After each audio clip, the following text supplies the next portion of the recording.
okay, it's great you did those other things before you got to UX, but in your portfolio, I want like 100% of it to be about UX or like maybe 90%, but ideally it's all UX, right? Because that's what I'm hiring you to do, and everything else is a distraction. The more irrelevant stuff you put into your resume, portfolio, LinkedIn, the more you're actually diluting the UX experience that you want people to pay attention to.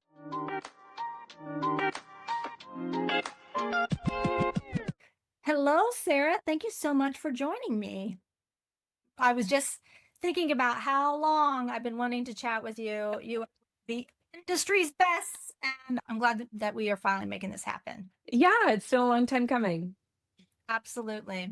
Sarah, I would love to start off with kind of a fun question, and that is, what is something that a lot of people may not know about you? I'm Canadian. I was born in Canada. I don't know if you can tell from my accent sometimes. I grew up in Canada and then came down to the States after high school and never went back, as the story goes. Yeah. Well, I did not know that about you. So Yeah. there you And I speak French too. My grammar is not that great, but growing up in Canada, because I lived on the eastern side of Canada where lots of people speak French, I grew up speaking French and English. So yeah. Very cool. So, Sarah, I love myself a good origin story. So, I would love to know how you got into user experience. Yeah, that is a great question. It was not on purpose. I didn't even know what user experience was. I was actually planning to get into like neuroscience. That was what I was going to go to school for.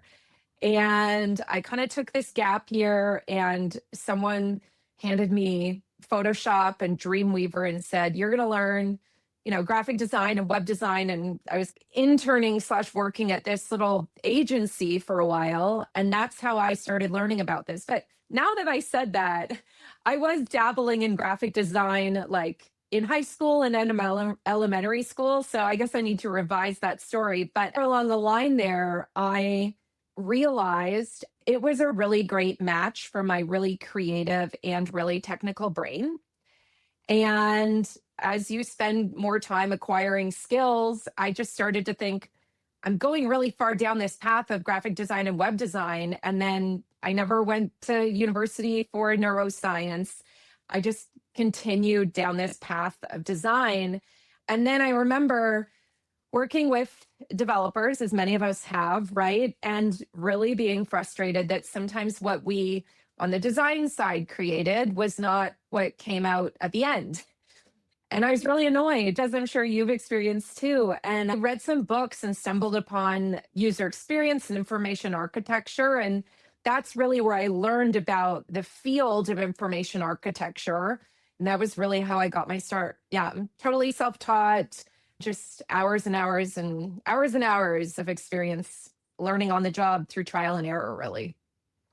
So, interesting that you started off with a design background. I also did. So, how did you get through to like the research side of things? Back when I was cutting this information architecture stuff, I use information architecture loosely because it was just the only language I had at the time to describe what I did. I was doing information architecture, but it was also wireframes and some visual design in Photoshop back in the day, right? And I got into research was really realizing I couldn't continue to try and do everything, because the more I got experience in this whole world, I was like, wait a sec, there's this information architecture and there's this like design and there's research and there's like strategy. And so I just remember, I'm sure it was kind of one day when I was tweaking my website, thinking to myself, I need to focus a little bit so I can kind of develop more of an expertise. And so I made a really intentional decision to focus on research and more of the experience design side of things. And for lack of a better word, kind of like drop the visual design. So I often say, like, no one should pay me to make a design system or pixel perfect stuff, but will I do it for my own website? Yes. That was where I really drew the line. And I think I would still kind of consider myself a bit of a generalist because when need be, I can make you something that makes sense visually. But that was kind of a moment where I realized I can't keep up with learning and trying to be an expert in everything. And so that was how I made that decision. Yeah.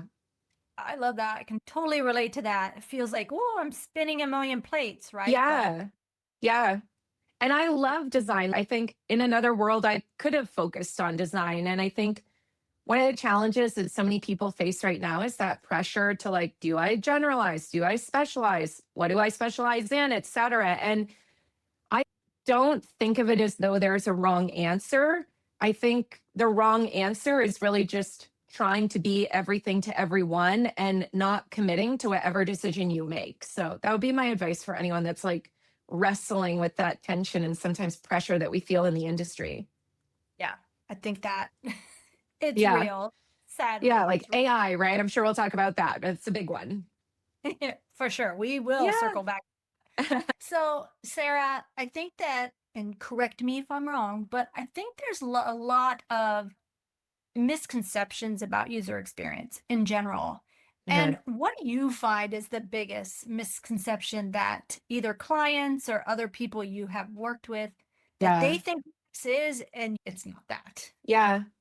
I think a lot of people get into the field and think it's just like, we're going to be the champions for the user and it's all about the user. And it's like, yeah, the word user is in user experience, but there is no user without business and other departments. There is no user experience if the company's not making money. I think one thing people get wrong is not realizing that you are going to have to operate within the constraints of that business, right? And of your department and the financials and the time capacities that other teams have. And so I think you see it all the time too. The narrative online on LinkedIn and elsewhere, and it's like you're being told what to do, and we're being told to like override decisions that are not user forward. And it's like, yeah. And the company needs to make money and stuff. And so I think just realizing that with not just with user experience, but like any job, there's always going to be people dynamics, friends that are work in healthcare and sustainability and so many other fields. And it's like the thing we have in common is dealing with other people, right? So that's what I would say to anyone getting in the field. Like, yeah, it is about the user, but you can't just put blinders on and think every decision is going to be user first, because it's Yeah, not. Yeah. that is true. Like, Yeah. we have to deal with others.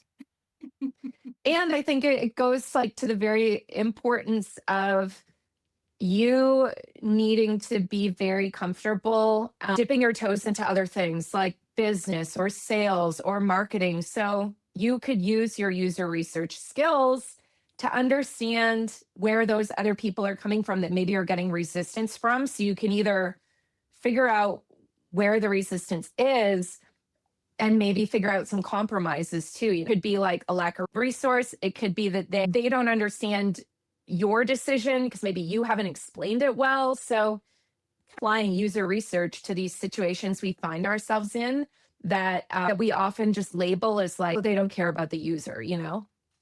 Uh, yeah.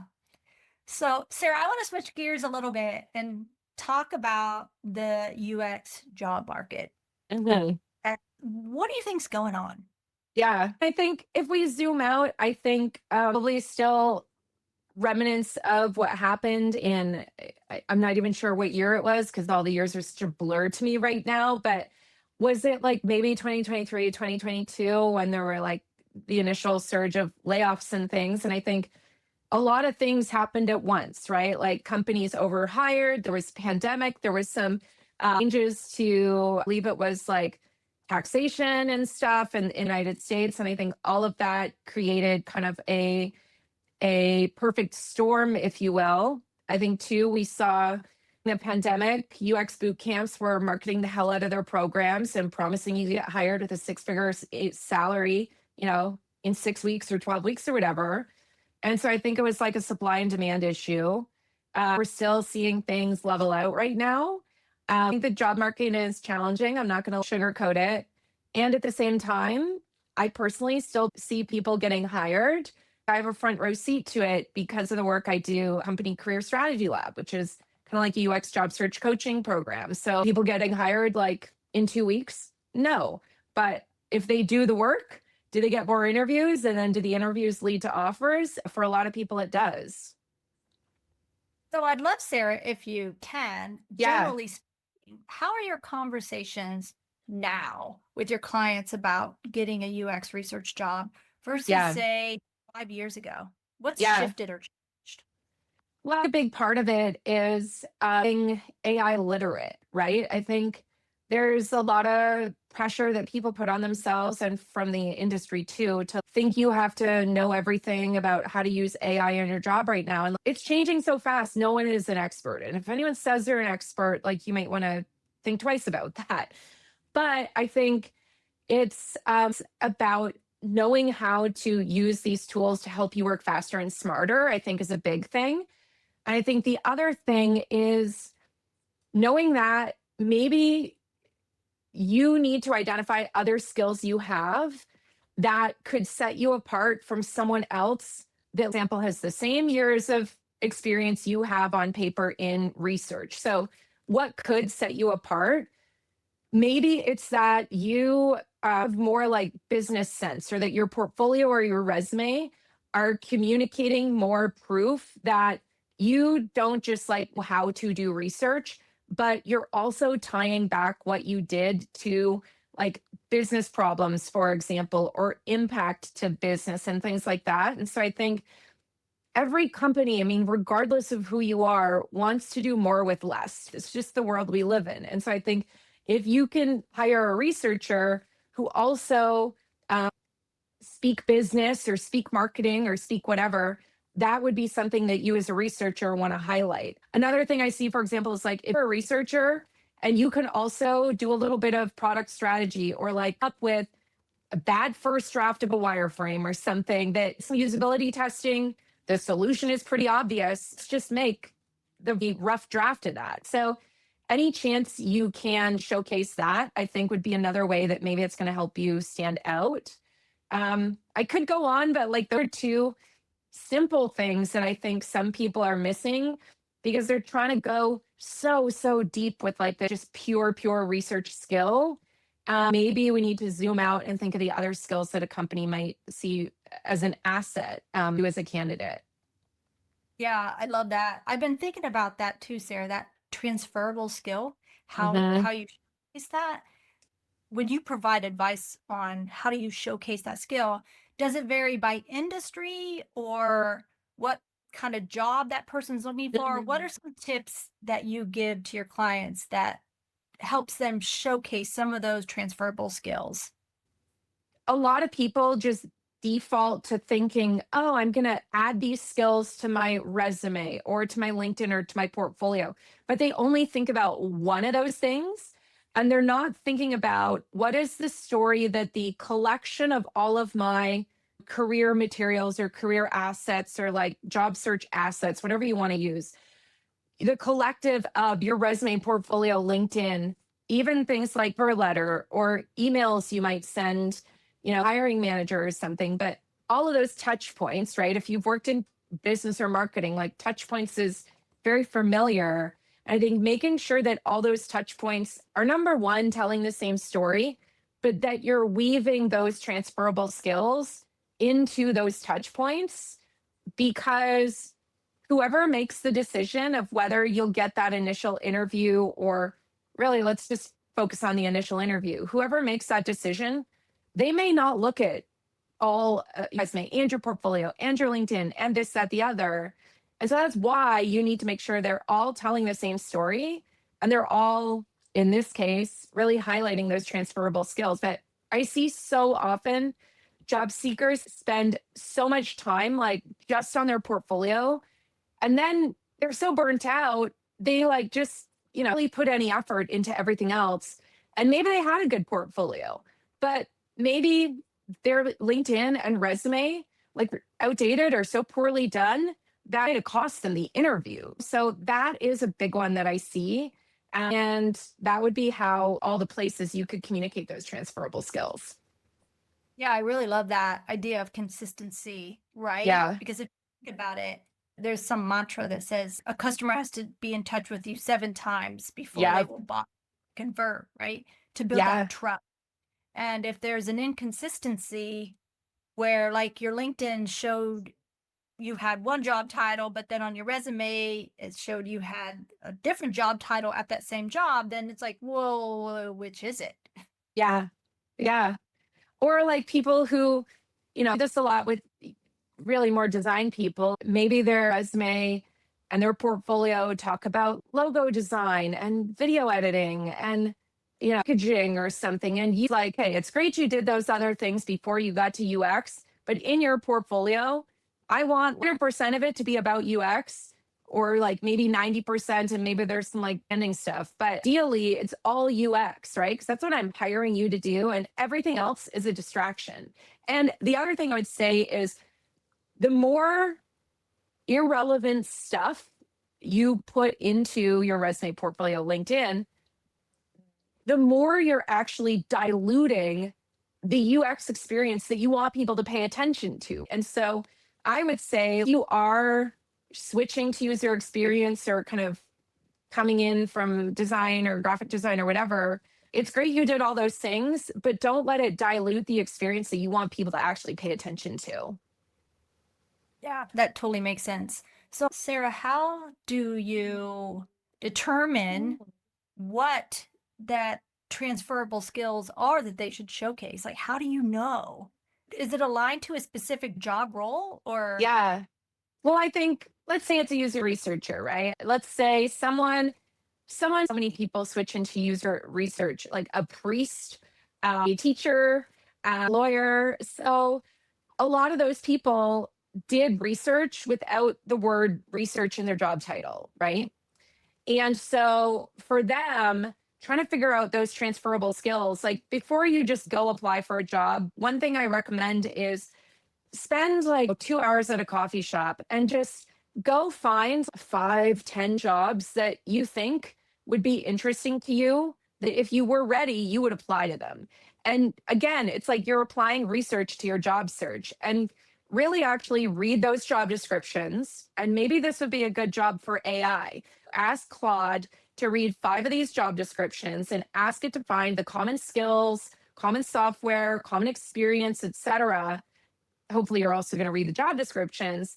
And then based on that, that's going to start to identify and help you recognize skills that you probably already have that you need to then keep in mind when you take your, 5 years as a priest or something, and figure out how you're going to frame that, the bullet points under your priest, whatever, so that it's highlighting, maybe it's relationship building, communication, all these things. Same thing for that lawyer or that teacher. Be kind of what you would want to do before you actually apply for the job. And then when, your resume is like ready to go, let's say, and you're applying to specific jobs, that's when, again, it comes down to read the freaking job description. And then you're tailoring that resume for each job. And before everyone comes at me for that, we're not rewriting the whole thing. It could be as simple as reordering bullet points on your resume. Most relevant ones are the first ones, right? Or maybe you're rewriting them slightly, not all of them, maybe 2 of them, with exact words and phrases from the job description. And when people follow that advice, they often say to me, yeah, my previous resume wasn't getting me interviews. And when I did what you told me, now I'm getting interviews. I would say it sounds so just ridiculous as a tip of read the job description. Yet I can't tell you how many recruiter and hiring managers I've talked to who said, of all the people that applied, I'm making this up, but probably 50% or more didn't read the job description, and they weren't even qualified to begin with. So that's why they got the robo rejection or no callback, because they didn't read the job description. Yeah, it's kind of that spray and pray idea, Yeah. right? Yeah. Quantity over quality. I'm just going to apply for however many jobs and Yeah. hopefully I'll find one. Yeah. And I hear that from so many people, and I get it, right? When the clock is ticking and you're looking at your bank account and you're thinking of, a lot of like shame and frustration too. I get it, especially because when you think, I don't know what's wrong, and I keep asking for tips and I do the tips and I apply and nothing changes, and you just hope it works. But what I find is like when people do not play the numbers game, and when you apply to fewer jobs, but more of the right jobs, meaning you're reading the job description, you're not just applying to it because it says UX in the job title, and you're taking the time, not days, minutes, hopefully, to tailor your resume, maybe tailor your portfolio. That alone is going to help you stand out, because I say the bar to stand out is low, and I really mean it, because in my conversations with recruiters and hiring managers, like, hey, I just posted this morning an interview I did with Steph McDonald, who is a lead UX recruiter at HubSpot. And I'm just pulling up the LinkedIn post now because she said, and I'm paraphrasing here, but she said more than 10% of applicants for any given UX role are actually viable, which tells me maybe they were qualified, but they didn't show it in their resume, portfolio, et cetera, or were not qualified, right? They were playing the numbers game. Yeah, don't play the numbers game. It's hard, honestly, to Yeah, say that.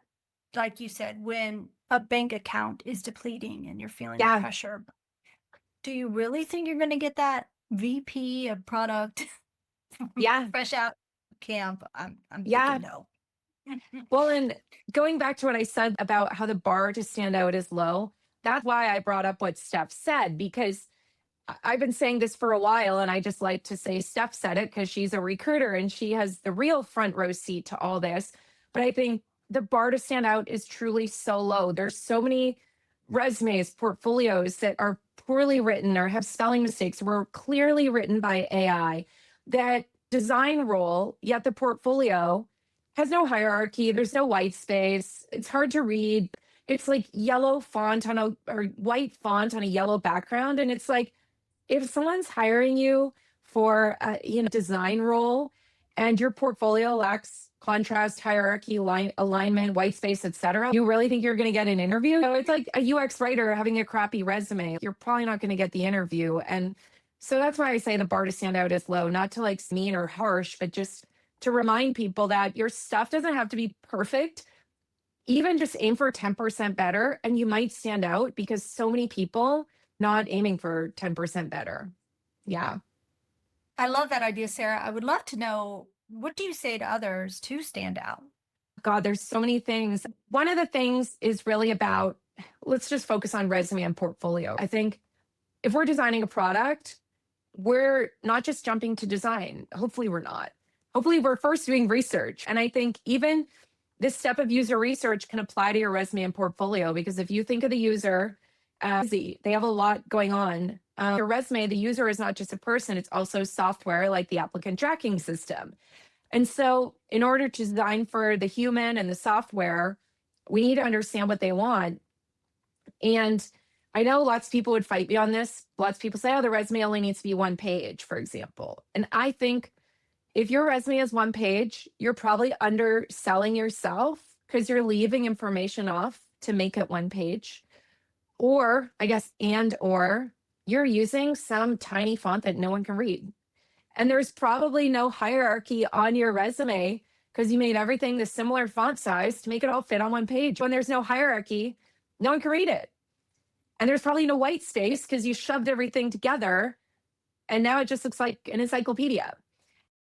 Even if you read on the internet that your resume is supposed to be one page, like a person who said that, think of the user.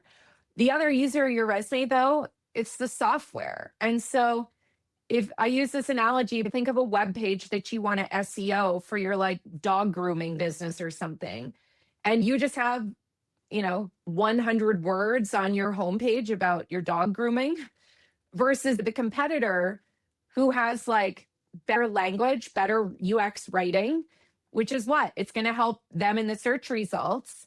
And so if your resume is only one page, you're only giving the applicant tracking system one page of information about yourself. Whereas if it's longer, it's like you're increasing the surface area of your luck, kind of. giving the literal software that might, in some circumstances, be doing an initial vetting of you. That's my rant on one-page resumes. And so thinking of the users and then thinking of the literal words, like what's the quality of the resume bullet points? What's the quality of writing in your case study? Oftentimes I see a lot of UX case studies either sound like procedural, remember science reports from high school, and it's like the method, and it's like step 1, step 2. Oftentimes portfolios sound like that, and sometimes they also sound like, I call it like answers to UX exam questions, because the portfolio will say like, we did user research. User research is meant to help us understand the needs of the user. And it's like, yeah, if I'm a hiring manager, that was a total waste of my time. That's another example. And then we kind of done it with resumes, the literal design of your portfolio and resume, but like same thing applies, like hierarchy, balance, grouping, contrast. Can people actually like read it? People just focused on those things, they would see a difference. Oftentimes, maybe job seekers are like founders and they want to think they have it all figured out and they don't need any help. And sometimes you need that person to point out the things that you're just missing. I mean, it's the same reason why I bring in people to my own business to help me see things that I can't see because I'm too close to it, right? Because I'm not smart. It's just I'm too close to it. I can't do it. Yeah. I can't see it, let alone do it. I totally agree. My resume is not 1 page. It's 2. Good for And you. now- oh, but Sarah, you got me thinking. I'm like, I Should have it be decades, 3? decades Yeah. now of work. But honestly, Yeah. damn, it's not, my bullets probably are, my font is probably really small. Yeah. My bullets are, I know they're too wordy. Like, what if I blew out my experience to 2 pages instead Make of it the 3. 1? Make it 3. Yeah. 3, I mean, 10, I mean, probably a lot, right? But if you have 20 years of experience, 3, maybe even 4, I mean, subjective, right? It's the same as someone saying, well, how many words should a UX case study be? If you're asking me that question, like missing one of the core skills of user experience, which is context and critical thinking, but like context, we say it a million times a day. Yes, that is true. Okay, I'm gonna, thanks for giving me homework. I'm gonna review my resume. I know it feels tight. I mean, I'm a designer. Contrast is Yeah. great, but it feels really tight. So now I'm like, you know what? It does need white space. It feels really cramped. So Yeah. thanks for this. Yeah. Not. Yeah. I've heard in some circles say like your print resume, your designed resume that you Yeah. submit should be shorter, and then blow out your LinkedIn a bit more with more detail. What are your thoughts on that approach? I think it's probably underselling you, because when you apply for a job and it says upload your resume or whatever, a lot of companies are using software, also known as the applicant tracking system. And for modern ones, there's ones that have been around forever. And when you apply, essentially your resume is going into that system, and then that system is parsing it.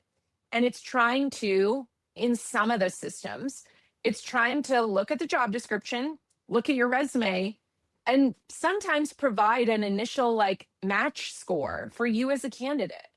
And so I think if your resume is just 1 page, you're going to sell yourself short. You recommend that people have kind of 2 versions of your resume, because for the one that you're applying for a job and it's going into an applicant tracking system versus like recruiter slides into your LinkedIn and says, send me your resume. I think a 2-column resume is a little easier for the human eye to read. So if a human asks you for your resume, I recommend people send in this kind of 2-column version.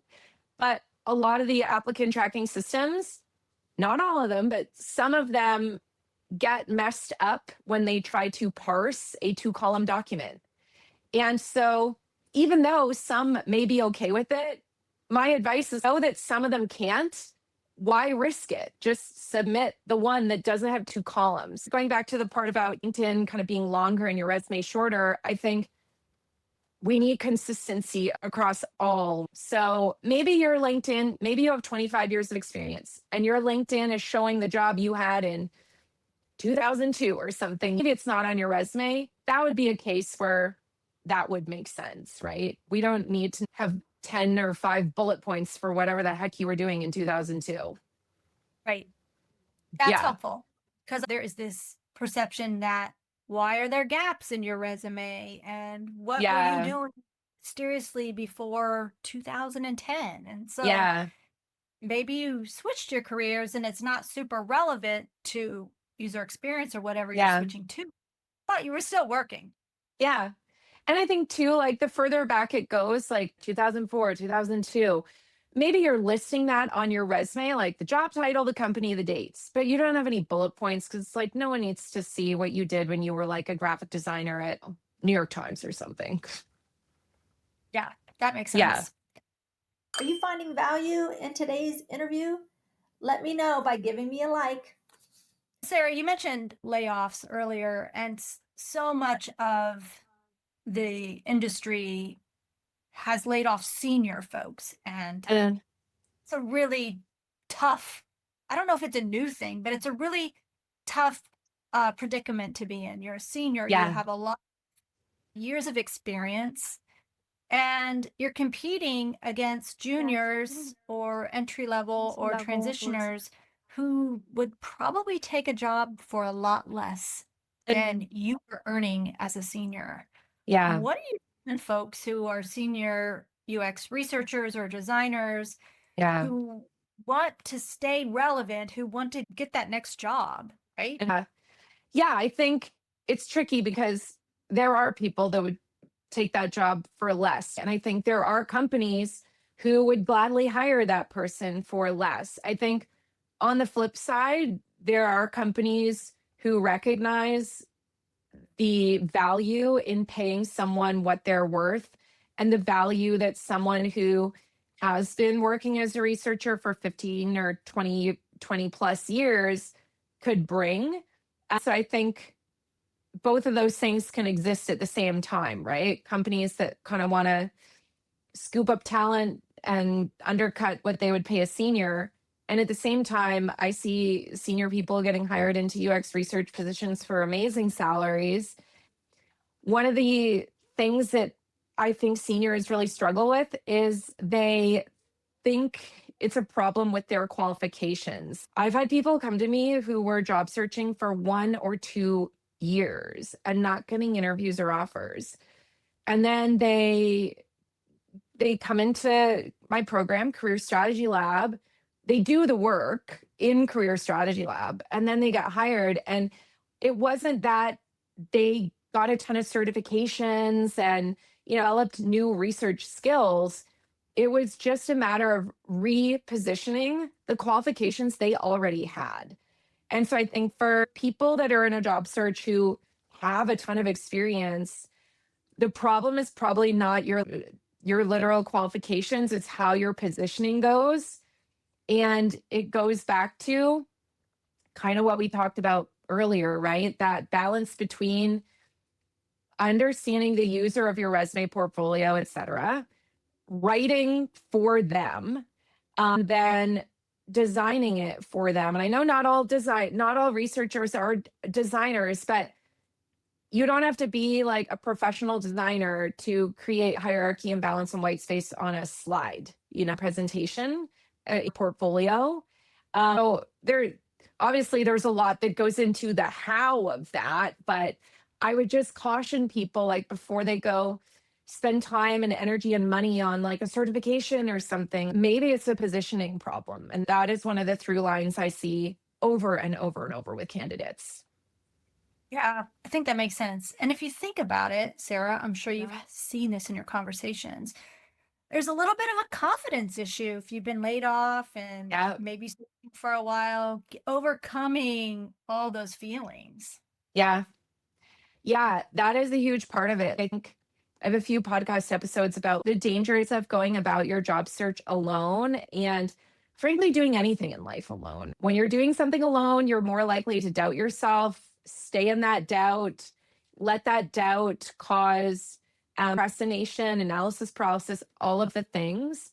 And I think one of the reasons that people are able to get hired in 2, 3, 4 months after they start working with me, after previously trying it on their own for 1, 2, or more years, is that they're no longer doing it alone. And that means they're able to get feedback. They're able to stop second guessing everything. And like volume on that shame spiral kind of goes down because you are in community with other people who can relate to you, but are not like wallowing in it, similar to what we often see on LinkedIn. Log in and you see your LinkedIn feed. The frustration is real, and progress doesn't come from staying focused on the negative, you know? Yeah, that's true. So, And yeah. that accountability, not even accountability, I won't even say that. I will say that network of getting Yeah. the reality where you have someone say, girl, stop. The Yeah. portfolio is fine. Move Yeah. on. That's what I say. Yeah. Or people, I've said that to people, don't submit this again. It's fine. Like, no one is not going to know the difference if you spend another 2 days or 2 weeks on this. And sometimes people submit stuff for critique. They submit their resume or their portfolio and they don't use the template in my program. And I'm like, the template exists for a reason. And I'm kind of like a little bit of tough love. And I'm like, you didn't use the template. So it's making all the mistakes that the template is designed to fix. So what are we doing? I think the other benefit of community, in addition to like the accountability piece, is just being inspired by seeing other people's wins and progress. Because like in the past, I've run marathons and stuff, and there's been like Facebook groups for everyone training for the marathon and everything. And those days when I didn't want to like for a run or do whatever I was supposed to do, I would see other people like post their little, screenshot of their Strava or Garmin or like their photo of where they ran and stuff. And I'm like, I guess I should get my ass out of bed and go for that run because I'm going to pay for it on race day if I don't get this training thing in. I think there's a little bit of air that gets lit when you see other people making progress too. Yeah. So there's two Yeah. sides of it, right? The side that's like, get the hell up and move, do Yeah. something, stop Yeah. feeling sorry for yourself or whatever excuse is happening that's Yeah. keeping you doing it. And that other side of, we're done, we're moving on to the next Yeah. thing, Like good enough. the perfection is good enough. Yeah. Because I cannot tell you the number of people who have got interviews and then got hired and said, oh my gosh, I wasn't even finished with my portfolio yet. My resume wasn't as good as I wanted it to be. I got hired, but now I'm going to go back to like the resume module or the portfolio module of my program and go through it so they can like get up to, or standard they want it to be. But yeah, action thing. And it goes back to what we spoke about, like the bar to stand out is so low. Your portfolio, it doesn't need to be perfect. It just needs to be a little bit better than everyone else's. And maybe it needs to stand out a little bit. In what I was hearing a lot of mentors saying when they were critiquing people coming out of boot camps, they're like, Yeah. the attempt, everything looks exactly the same. Yeah. Well, I think a portfolio template in my program, but if I put 3 portfolios of people side by side, it doesn't look the same. Some of the layouts might be the same, but I don't think someone would be like, wait a sec, did all these come off the same template? But I think sometimes when people try and do a portfolio website, they end up looking very similar. I'm not really finding that with this presentation approach that we take in my program. Yeah, we don't make websites. Yeah. I think that there's a difference between a boot camp where they're having hundreds back in the day or thousands of people all coming out the same kind of portfolio looking, and maybe not using that critical thinking to out. They just, I need a portfolio, like put the thing that everybody else says we have to have. Yeah. Well, I think one of the challenging things for people, out of boot camps and programs like that is that sometimes they try and repurpose content from the boot camp to go in their portfolio, like a presentation they did to the client or to their instructor or something. Yeah, but that's not the audience for when you're getting hired. What your professor or instructor was looking for is not the same as what the hiring manager looks for. And that's where I see more of this folios that sound like answers to UX exams. It's oftentimes from people a little more junior who are like, an affinity map is meant to help us, and here is the affinity map. And it's like, yeah, but what were the insights from that? Like, what we learn? I don't need you to define what research is or an affinity map or a site map or something. Why was it organized this way? Not just, Right. it helps us organize information. Right. Almost feels like required screenshot or photograph Yeah. of sticky notes. Yes. Yes. Or like the double diamond process. It's like, yeah, I mean, needs to see that. We just want to know what you did. We don't need to like see that diagram like invented. Right. And I Yeah. think that goes to some chatter I've been hearing about stop showing your process in your portfolio. And Ooh, who the heck is saying that? well, yeah, Sarah, tell me what you think. I'm kind of like, wait, but so what are your thoughts on that? According to everyone I'm talking to, meaning like people from Shopify, Workday, ManyChat, HubSpot, like so many companies, that is what they want to see. Like they don't just want to see the final thing. They want to know how you arrived at that thing, why you made those decisions, why you chose those user research methods. They want to hear what went wrong. Maybe that thing you usability tested didn't work. And it doesn't mean you're a failure. It just means that that thing didn't work, right? I think that is not what I'm hearing. And so many people come into my career strategy lab with portfolios that are kind of like scrapbooks of deliverables. And once they create a portfolio that shows the process, they get interviews. So I am hard no against this, like make it short and sweet. I will say it can be useful to show the final thing or like tease the results early in the portfolio to kind of people. But yeah, I totally disagree. I think that's fair. Like an executive summary, quick look, here's what it is, just so you kind of know. And Yeah. then this got there. I think that, okay, so this is like debunking false news right now because you Yeah. are talking to companies who are hiring and they are saying, yes, they want to see the process. Now, maybe it's not double diamond how your stuff aligned, Yeah. but it's how did you get to the end result? Yeah. And I would say too, like it was a project that was like 1 or 2 years long, or you redesigned something and it was like some tons of user flows and tons of parts of the product, a complete overhaul.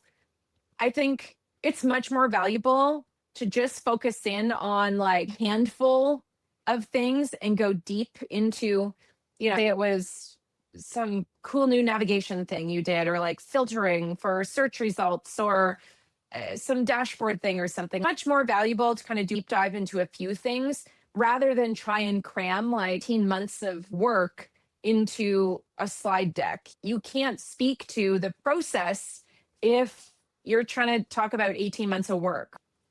Tell people it was this big 18-month project and you did XYZ, and then say, and now we're going to focus in on just these 3 parts of the product, and then just do that. And it's going to be a lot more effective. Love that. I love that mindset for sure. Yeah. Yes. Yeah. So, Sarah, this has been a great conversation, and I hate to stop, but we don't have all the time in the world. Yeah. But I'd love to wrap up, Sarah, with one, and I know you don't have a crystal ball. Okay. But I have a magic 8 ball though. It's in my living room, but I need to have it in here.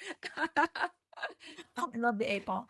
I think the future of the UX research job market looks like. Yeah. I don't think it's going to be worse than what it is today. I'm an optimist. I think like a year or 2 from now, I don't think there will be 0 research jobs. If we're going to embrace AI and have tons of people spinning up products and prototypes with AI, they're going to put that into the world, and then no one's going to use them, and they're going to wonder why. And then they're going to try and fix it with AI, and they won't be able to fix it. And then someone's going to be like, oh, maybe we should do that thing called usability testing, you know? So I think it'll kind of full circle thing where maybe some teams try to circumvent research for a while, but I think they're going to realize in the long run that it's going to cost them a lot of time and money by not just investing in having humans do research. It's kind of similar to my stance on buy-in for user research in the first place. Just tell people you got to do research. You got to do research. You have to help them understand the trade-offs of not doing research. People are in teams right now that are trying to do usability testing with AI or something. Keep track of how much time and money that's wasting, and then say, you know, I've done this in 2 weeks if you just had to let me do it, you know? I love that approach of documenting how's this Yeah. working. Because maybe some things are working well. Maybe it's Yeah. good in some instances, but Yeah. not others, right? Many things end up coming full circle. Technology comes along all the time and we think it's going to replace us, and it doesn't. I mean, Toyota, they put robots in their factories, and I forget the details, but they put robots in the factories years ago, and they found essentially they can do things over and over, but they can't do things over and better. And the other thing was when they needed to reconfigure the assembly line, because like it's a different vehicle or the vehicle got tweaked or something, it took a long time to like reprogram robots versus they could reconfigure like a human powered assembly line in something like a weekend. So I think the same will probably end up happening for us. We can do things faster, but is it always better with AI? I don't think so. Well, thank you so much, Sarah, for your time. I learned a lot. I had a great time. Thank you. And You are welcome. This was great. And I'll send you the article about Toyota if I can find it. yes, please do. Yeah. Awesome. Yeah. Okay. Thanks. Bye.